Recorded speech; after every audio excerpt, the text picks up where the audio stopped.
کوئی انسان بھی نہیں چاہتا کہ کسی انسان کے ساتھ رشتہ جو ہے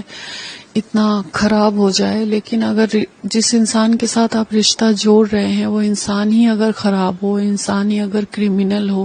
اور کرمنل کے شکل میں گندے ذہنیت کے لوگوں کے چہرے پہ لکھا ہوا تو نہیں ہوتا نا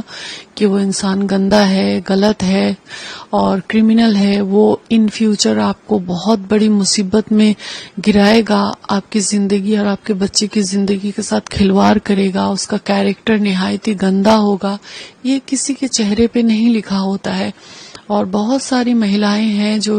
بہت ساری پرابلمز کو فیس کرتی ہے، تو اسی حساب سے میں بھی ایسے شکار ہو گئی۔ میں یہی کہوں گی کہ اللہ تعالیٰ نے بڑے بڑے گنہگاروں کو معاف کیا ہے، تو یہ بھی اپنے ہر کوکرم سے توبہ کرے، گندی ذہنیت کو صاف کرے، اور ایک جانور جو ہوتا ہے، جن جانوروں کو سینس نہیں ہوتا ہے کہ کیا بھلا ہے کیا برا ہے، وہ جانور بھی اپنے بچے کو پروٹیکشن دیتی ہے یا دیتا ہے،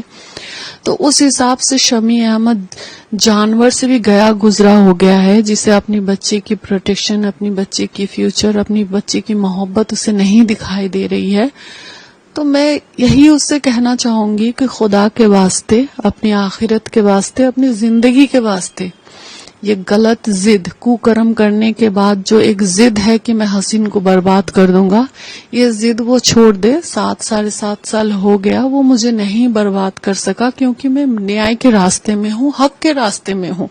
اور وہ انیائے کے راستے میں ہے۔ اس نے میرے ساتھ بہت غلط کیا، بہت کوکرم کیا ہے، اس نے میری بچی کے ساتھ اس نے انیائے کیا ہے، تو یہ سب اسے بھگتنا پڑے گا ہی ان سب چیزوں کو۔ اور ابھی بھی اگر وہ نہیں سدھرا تو اس کی زندگی بھی جہنم بنے گی انشاءاللہ، اور آخرت بھی اس کی جہنم بنے گی انشاءاللہ۔ اگر ہم دیکھیں تو شمی احمد جو لائف لیڈ کرتا ہے، جو اسٹیٹس وہ مینٹین کرتا ہے، جو اس کی ارننگ ہے،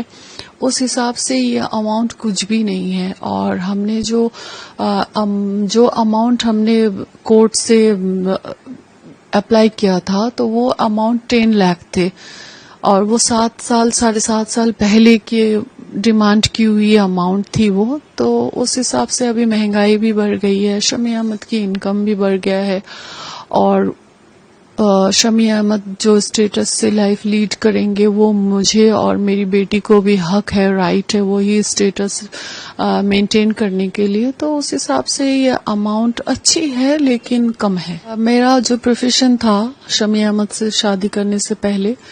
وہ ماڈلنگ اور ایکٹنگ کی تھی، اور میں ایک جاب بھی کرتی تھی، تو اس ٹائم میرے لیے اناف تھا۔ لیکن شادی کے بعد شمی احمد نے بائی فورس بولیے مجھ سے میرے سارے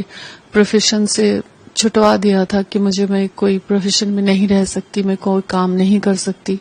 میں ہاؤس وائف کی ہی زندگی جیوں گی۔ تو میں شمی احمد سے اتنی محبت کرتی تھی، یا اپنے سنسار میں یا اپنے بچے میں مجھے رہنا بھی اچھا لگتا تھا، تو میں نے خوشی خوشی اس چیز کو میں نے ایکسپٹ کیا تھا۔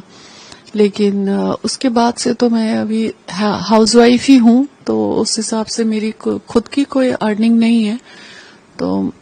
ابھی ہمارا بھرن پوشن کا سارا ذمہ داری شمی احمد کو اٹھانا ہی پڑے گا۔ لیکن اس چیز کے لیے اس نے ڈینائی کیا، تو ہمیں کورٹ کا دروازہ کھٹکھٹانا پڑا۔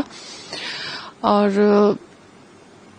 کوئی انسان اگر خود کی ذمہ داری نہ اٹھائے تو شکر الحمدللہ کہ ہمارے دیش میں قانون ہے، قانون اسے آرڈر دے گا کہ اپنی ذمہ داری اٹھاؤ۔ میں نے سوچا تو ہے، اب میں اپنے لیگل ایڈوائزرز مسٹر امتیاز بھائی اور دیپک جی ہیں، مرگانکو مستری ہیں، ان لوگوں نے مجھے بہت سپورٹ کیا، تھینک یو بولنا چاہوں گی میں ان تینوں کو، اور ان لوگوں سے ایڈوائز لے کر ہی میں نیکسٹ اسٹیپ لوں گی انشاءاللہ۔